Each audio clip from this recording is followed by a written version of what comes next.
안녕하세요. 사연 시작하기에 앞서 구독과 좋아요를 꾹 눌러주시면 저에게 큰 힘이 된답니다. 그럼 편안한 시청 되시길 바랍니다. 본 사연은 2014년 취미 요리로 유명했던 한 커뮤니티에서 조회수 3만 회, 댓글 200여 개가 달릴 정도로 큰 화제가 되었던 어느 회원이 실제에 올린 글입니다. 남편이 죽은 지도 벌써 1년 반 정도 되었네요. 슬픔보다는 아직 분노가 남아있어 마음 정리하기가 쉽지 않습니다. 배우자가 죽었는데 웬 분노냐고요? 제 이야기 좀 들어보실래요? 저는 올해 대학생 남매의 엄마인 47살 여자입니다. 남편과는 당시는 흔치 않던 케이스인 연애 결혼이었고 정말 깊이 2년 정도 사랑하다 결혼식을 올린 부부였습니다. 결혼해서도 부부싸움 한 번을 하지 않아 모두의 부러움을 샀었어요. 50대 중에 가부장적인 남자가 많잖아요. 저희 남편은 그러지 않았습니다. 보면 아들은 아버지 닮아간다고 하던데 저희 남편은 시아버지와는 전혀 반대였어요. 불호랑이같이 시어머니를 군림하시는 시아버지와는 다른 삶을 살겠다며 저와 저희 아이들에게 한없이 다정했어요. 제가 음식을 준비하면 옆에서 같이 거들어주기도 하고 주말에는 저희가 자고 있는 새벽 몰래 시장에 가서 장을 보고 캠핑 도구를 챙겨 차에 모두 싣고는 뒤늦게 저희를 깨워 깜짝 서프라이즈로 여행 선물도 준 추억이 있는 달콤한 남편이자 아빠였죠. 저도 그런 남편을 너무나 사랑했고 저희 아이들 역시 아빠를 참 잘 따랐어요. 그런 남편에게 부도덕과 비윤리는 티끌만큼도 없어 보였습니다. 남편은 작은 회사를 하나 운영했어요. 문구용품을 도매 관리하는 회사였는데 인터넷에 판매도 시작하면서 매출이 정말 많이 늘었어요. 회사도 많이 커졌죠. 그래서 그 전에는 5명의 직원으로만 운영되던 회사가 남편 죽기 전에는 30명 정도의 직원으로 늘어났습니다. 많이 바빠지기도 했죠. 몇 년 전부터 거래처와 일이 꼬였다, 야근이다, 회식이다 하며 집에 늦게 들어오는 일이 잦아졌습니다. 워낙 회사 몸집이 커졌으니 그럴만도 했다고 생각했어요. 그렇게 일주일에 하루 이틀 정도는 외박도 했고 중국 출장도 분기에 한 번 정도는 있었네요. 그날도 남편이 지방 출장 가 있어 혼자 있었던 주말이었습니다. 적적한 마음에 친구 만나 수다를 떠는데 친구가 이러더라고요. 너 근데 남편 많이 믿어? 무슨 소리야. 우리 남편 알잖아. 거짓말도 안 하고 얼마나 성실한지. 아니 얘 50대들이 얼마나 뒤에서 애인을 많이 사귀는데 남편 집에도 잘 안 들어온다며? 그야 혼자 회사 꾸리느라 바쁘니까 그렇지.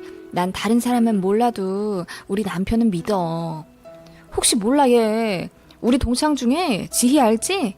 남편이 애널리스트라는. 집 밖에 모르던 남편한테 뒤통수 맞았대.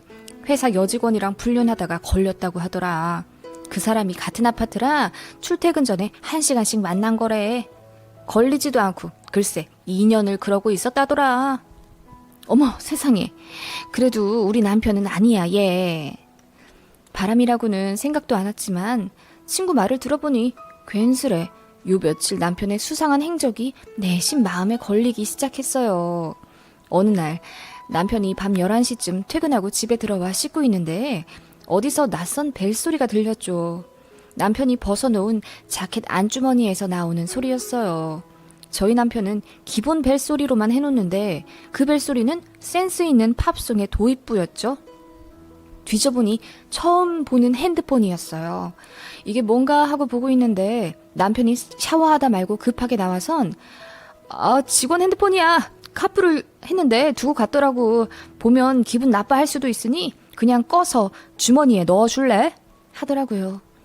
남편 말대로 핸드폰을 다시 넣긴 했지만 생각해보니 이상하더라고요. 남편은 카풀 같은 건 불편해서 하지 않는다고 했는데 그래서 샤워 끝낸 남편에게 물어봤죠. 웬 카풀이야?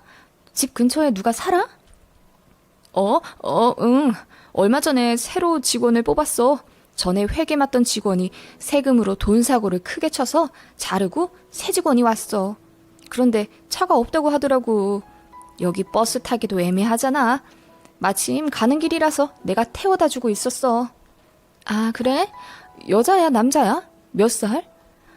여잔데 그냥 아줌마야. 왜? 질투해? 하면서 저를 꽉 끌어안길래 웃으면서 지나갔던 일이 있었어요. 그러고 보니 남들 다 한다는 핸드폰 검사도 단 한 번 한 적이 없었죠. 저는 그만큼 남편을 철석같이 믿었어요. 그렇게 평화롭던 날들을 보내던 어느 오후, 경찰로부터 온 전화. 그 전화는 저의 세상을 완전히 뒤바꿔 놓았죠. 경찰입니다. 김준환 씨 배우자 되십니까? 아, 네. 무슨 일이시죠? 김준환 씨가 사망했습니다. 여기는 동아병원입니다. 확인하러 와주셔야겠습니다. 청천벽력과도 같은 이야기. 아침에 출근한다고 나간 저희 남편이 갑자기 죽었답니다. 회사에서 일하다가 사고당한 건 줄 알고 정신없이 병원으로 가서 저희 남편을 찾아 헤맸습니다. 그곳엔 이미 심정지되어 빳빳하게 굳은 저희 남편이 있었습니다. 남편을 붙잡고 울부짖으며 왜 이러냐고, 내 남편 좀 살려달라고 한참을 제가 난리를 쳤나 봅니다. 조금 진정하고 나서 의사에게 물었어요. 사인이 뭐냐고, 그리고 왜 혼자 와 있냐고, 직원들이 데리고 온 거 아니냐고 물었어요. 남편 침대에 의료진 말고는 아무도 없었거든요. 제가 물으니 모두 굉장히 난감해 하시더라고요. 그러다 발견한 어떤 여자. 40대 정도 돼 보이는 그 여자는 한 구석에서 손톱을 물어뜯으며 안절부절하고 있었습니다. 세상에, 사인은 말로만 듣던 복상사. 성관계 하던 중에 심장마비가 온 것이죠. 신고도 늦어져서 골든타임도 놓쳤답니다. 뒤늦게 병원에 도착했고 남편은 이미 차가운 시신이 되어 있었죠. 아니, 회사에 있어야 할 남편이 왜 모텔에? 누구랑? 혼란스러워서 미칠 것 같았어요. 아이들한테 연락해야겠다는 생각도 까맣게 잊었었죠. 상대는 병원 한 구석에 있던 바로 그 40대 여자였습니다. 남편 심장마비가 왔을 때 아마 불륜 사실이 발각되는 상황이라 신고도 못하고 혼자 어찌저찌 해보려던 모양이었어요. 당신 뭐냐고 바로 머리채를 끌어잡았어요. 그냥 울면서 맞고만 있더라고요. 죄송하다고 하면서. 알고 보니 얼마 전에 들어왔다던 회계 직원이었어요. 그런데 무려 3년이나 사귀었답니다. 이상했어요. 회사에 입사한 건 몇 개월 되지 않았는데 어떻게 3년이나 사귈 수 있었다는 걸까요? 알고 보니 남편 친구 애인이었던 사람이랍니다. 남편 친구의 불륜 상대였고 걸려서 헤어졌었다네요. 그리고 바로 저희 남편이 자기랑 만나자고 대쉬해서 사귀게 된 거라며 남편이 예전부터 좋아하고 있었던 사람이랍니다. 남편 친구의 애인이었기에 짝사랑만 하다가 그렇게 사귀게 된 거였다고. 그리고 남편이 그 여자를 회사에 부정입사 시켰던 거고요. 사내 직원이니 같이 밥 먹고 카풀해도 의심받지 않았겠죠. 거래처에 동행한다는 명목으로 데이트도 많이 했을 거예요. 복상사로 실려온 그날도 거래처 외근 간다고 함께 나와서 몰래 모텔에 갔다가 그 사단이 난 거였고요. 핸드폰을 내놓으라고 해서 봤더니 그 폰은 저번에 카풀한 사람이 차에 두고 갔다던 바로 그 폰이었어요. 사진첩을 열어보니 가관이었습니다. 둘이서 싱가폴, 제주도, 남해 여행도 많이 다녔더라고요. 시기상 저에게 중국 출장 간다고 했던 시기들이었어요. 당신 가정도 없냐고 하니 수년 전 이혼해서 아이도 뺏기고 혼자 살고 있는 돌싱이라고 하더라고요. 기가 찼습니다. 신용카드도 남편이 준 걸로 쓰고 있더라고요. 바로 빼앗아 버렸습니다. 이제야 알아버린 제가 너무 바보 같아 죽고 싶더라고요. 너무 믿은 게 잘못이었을까요? 그렇다면 남편을 매 순간 의심하며 살았어야 했을까요? 그게 현명한 거였다면 저는 차라리 혼자 사는 삶을 택하고 싶네요. 그렇게 저밖에 모르는 사람인 줄 알았는데 우린 평생을 함께하는 단짝 같은 존재라고 믿었었는데 불행히도 그는 내가 아닌 다른 사람을 사랑하고 몸을 섞고 있었습니다. 카톡도 봤어요. 너와 함께한 세월이 3년이 넘어갔지만 아직도 너만 생각하면 가슴이 뛴다. 마음이 돌처럼 된 줄 알았는데 너를 만나 생명을 얻었다. 어제 차에서 하고 가서 그런지 조수석이 삐걱거려. 네, 다 저희 남편이 불륜녀에게 한 대화입니다. 피가 식고 눈앞이 하얗게 된다는 게 이런 기분인지 이성을 찾고 아이들에게 연락했어요. 자기 아버지 죽은 건 알아야 하잖아요. 울며 병원으로 달려오는 아이들에게 참 미안했습니다. 양가에도 연락을 했습니다. 소스라치게 놀라시는 양가 부모님께 당시 전화로 어떻게 말을 해야 할지 몰라서 일단 병원으로 오시면 다 말씀드리겠다고 했습니다. 그 후 병원에서 하라는 대로 처리를 하고 양가 부모님을 기다렸어요. 그렇게 일가 친척 모두 모였고 그날 병원 앞에선 난리가 났어요. 믿을 수 없다는 시부모님, 우리 딸 불쌍해서 어쩌냐는 우리 부모님, 친척들도 서로 엉켜 말싸움을 해서 병원 직원들이 나와 말리고 가관도 아니었네요. 누군가가 죽으면 슬퍼하기만 해도 모자랄 판에 이렇게 시비를 가리게 되었으니 말이에요. 시어머니가 처음엔 그 불륜녀를 붙잡고 우시더라고요. 우리 아들 살려내라!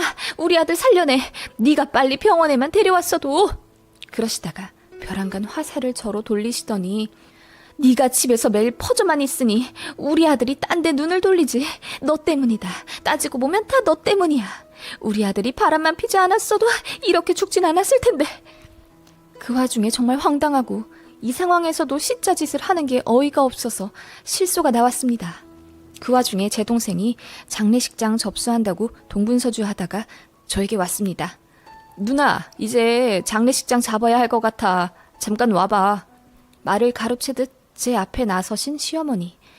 우리 아들 평생 고생만 했으니 가는 길이라도 곱게 보내주자. 무조건 특 1호실로 잡아. 네? 어머님, 무슨 자랑스러운 죽음이라고 특실로 잡아요.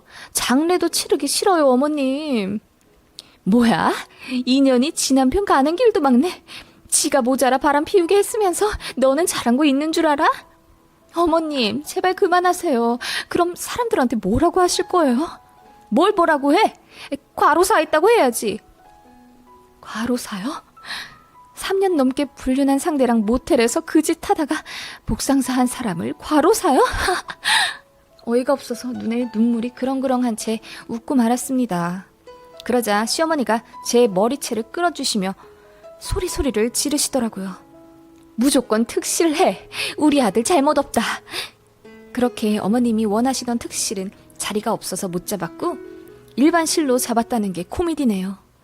그렇게 정신없이 처리를 하고 손님을 맡기 시작했는데 시어머님은 조문 온 사람들에게 과로사했다고 울면서 거짓말 하시더라고요. 하지만 소문은 발보다 빨랐습니다. 모두 알고 있더라고요. 모르는 게 이상한 말도 하죠. 병원에서 그렇게 난리를 쳤는데 소문이 안 날 리가요. 그 불륜녀는 장례식장에 코빼기도 비치지 않았고 제 남동생이 고소한다 어쩐다 난리치긴 했지만 더 신경 쓰고 싶지 않아서 냅두라고 했어요. 그렇게 장례를 치르고 수척해진 얼굴로 뒷정리를 하는데 시어머니가 오셔서 이러시더라고요. 미안했다. 내가 아들 죽었다는 소리에 정신이 없었다. 노망이라도 났나 보다. 정말 미안하다. 집에 가서 푹 쉬거라. 다음에 연락하마 하셨어요. 시어머니의 그 말씀에 장례 치르던 3일 동안 거의 울지 않았었는데 마치 봇물 터지듯 눈물을 흘렸습니다. 정말 아이처럼 목 놓아 펑펑 울었어요. 남편 회사는 바로 정리했어요. 저나 아이들이 이어받아 경영할 처지가 안 되었죠. 법무사 도움받아 세금이며 이것저것 정리하는데 딱 반년 걸리더라고요. 불행 중 다행인지 꽤 잘 경영하고 있던 회사더라고요. 제할 거 모두 제하니 저희에게 남은 건 17억 6천만 원 정도 되더라고요. 시댁에서 달라고 하실 줄 알았는데 아무 말씀 없으시더라고요. 이런 한 푼 허투루 쓰지 않고 모두 우리 아이들에게 반반 물려줄 생각입니다. 아, 그리고 저희는 이사 갔어요. 동네에도 소문이 파다해서 얼굴을 들고 다닐 수 없었죠. 이따금씩 집에 오는 아이들에게도 미안해서 더 살고 싶지 않았어요. 평수는 줄이고 일부러 시끌벅적한 곳으로 이사 갔습니다. 고요히 있으면 더 우울해질 것 같아서요. 실감이 안 난 건지 아니면 남편에 대한 실망과 분노 때문인지 눈물이 많이 나지 않네요. 다만 일찍 알았으면 좋았을 걸 하는 마음은 있어요. 제가 조금 더 일찍 불륜 사실을 알았다면 그 여자와 정리하고 다시 가정으로 돌아왔을까? 그러면 이렇게 허망하게 하늘로 가진 않았을 텐데 하는 의미 없는 후회가 마음 한켠에 있네요. 그리고 어떻게 그렇게 감쪽같이 속였을까 원망도 들어요.